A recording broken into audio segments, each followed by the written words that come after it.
Hello everyone, आज हामी स्क्रैचमा पिङ पङ game बनाउन सिक्दै छौं। अब सबैभन्दा पहिला ब्याकड्रप डिजाइन गरौँ। यसको लागि यो स्टेजमा क्लिक गरी यसको ब्याकड्रप्समा जाने। अब हामीले एमएस पेन्टको जस्तै टुल्स देख्न सक्छौं अनि यो टुल्स युज गरेर लाइन, शेप्स बनाउन सक्छौं। सो अब हाम्रो गेमको लागि पनि यिनै टुल्स युज गरेर ब्याकड्रप डिजाइन गरौँ। अब ब्याकड्रप डिजाइन कम्प्लिट भएपछि यसलाई फेरि डुप्लिकेट गर्ने र एउटालाई स्टार्ट लेखौँ अनि अर्कोलाई गेम ओभर। गेम ओभर लेखेको ब्याकड्रप भित्र पनि टेक्स्ट टुल युज गरेर गेम ओभर लेखौँ है त।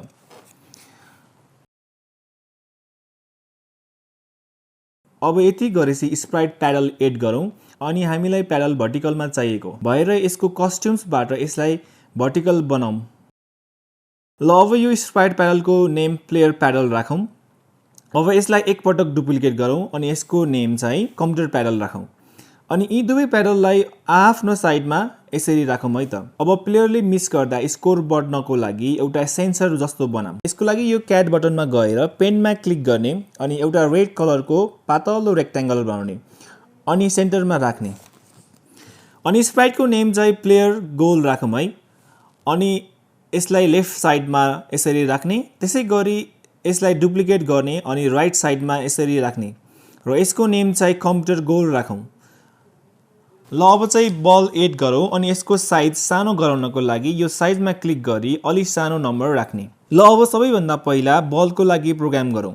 इभेन्ट्सबाट वेन ग्रीन फ्ल्याग क्लिक तान्ने अनि फरेभर ब्लक तानेर जोड्ने र यो लुपभित्र मुभ 10 स्टेप्स अनि if on edge bounce block तानेर यसरी जोडौँ।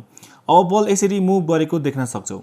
अब यो बलले प्याडललाई टच गर्यो भने यसले आफ्नो डिरेक्सन र्यान्डमली चेन्ज गराउनुपर्छ। यसको लागि चाहिँ कन्ट्रोलबाट इफ ब्लक तानेर ल्याउने अनि सेन्सिङबाट टचिङ माउस पोइन्टर तानेर यसरी राख्यौँ अनि यो माउस पोइन्टरलाई चेन्ज गरेर प्लेयर प्याडल राखौँ अनि यो इफ ब्लकभित्र मोसनबाट पोइन्ट इन डिरेक्सन तान्ने अनि यसको इनपुटमा चाहिँ अपरेटर्सबाट पिक र्यान्डम ब्लक तान्ने अनि यसको इनपुटमा चाहिँ 10 र 170 राखौँ।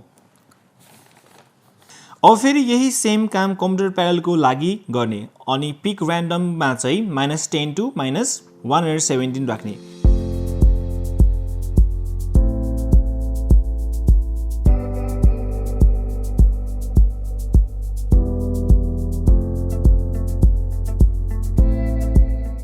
बल प्याडलमा ठोकिँदा यसले आफ्नो डिरेक्सन र्यान्डमली चेन्ज गरी मुभ गर्दछ। अब प्लेयर र कम्प्युटरको स्कोर काउन्ट गर्नको लागि एउटा भेरिएबल बनाऊँ है त। यसको लागि भेरिएबल्समा गएर मेक अ भेरिएबलमा क्लिक गर्ने अनि कम्प्युटर स्कोर र प्लेयर स्कोर भेरिएबल बनाउने। अब हामीले प्लेयर गोललाई बलले छोयो भने कम्प्युटर स्कोर बढ्ने र कम्प्युटर गोललाई बलले छोयो भने प्लेयर स्कोर बढ्ने गराउनुपर्छ।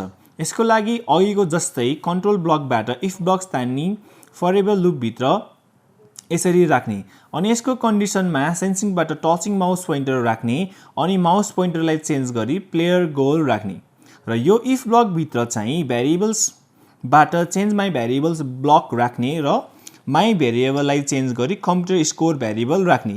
यति गरेपछि बलले प्लेयर गोललाई टच गर्दा कम्प्युटर स्कोर बढ्छ। अब यसै गरी कम्प्युटर गोललाई टच गर्दा प्लेयर स्कोर बढ्ने गरी माथिको जस्तै ब्लक मिलाउने।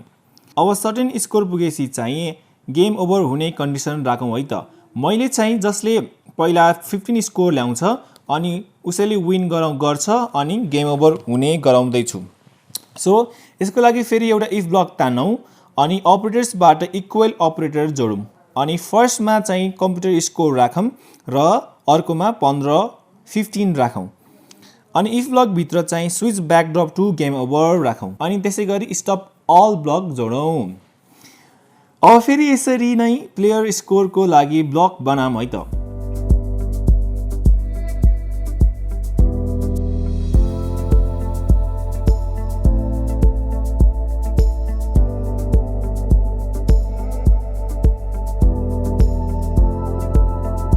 अब यति गरेपछि प्लेयर प्याडलको लागि ब्लक एडिट गरौँ। यसको लागि पनि सबैभन्दा पहिला इभेन्ट्सबाट when green flag click block तानौँ अनि फरेभर ब्लक जोडौँ र यो फरेभर लुपभित्र मोसनबाट सेट x2 भन्ने ब्लक तानी जोडौँ।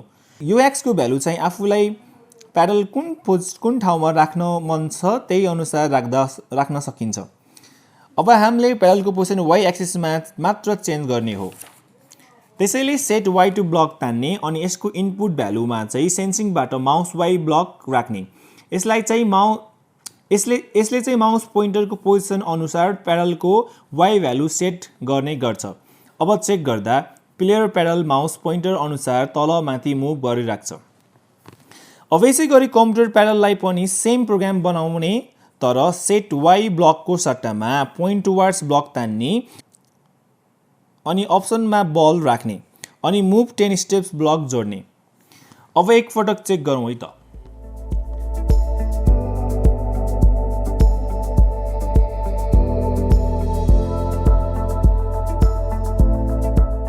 यसमा चाहिँ हामीले फेरि गेम स्टार्ट गर्दा गेम ओभर हटेन र कम्प्युटर स्कोर र प्लेयर स्कोरको भ्यालु 0 भएन। अब यसलाई हामीले सल्भ गर्नु पर्यो। यसको लागि बल स्प्राइटको कोडमा गएर व्हेन ग्रीन फ्ल्याग क्लिकको तल switch backdrop to game start set player score to 0 र सेट कम्प्युटर स्कोर टु 0 गरी जोड्ने।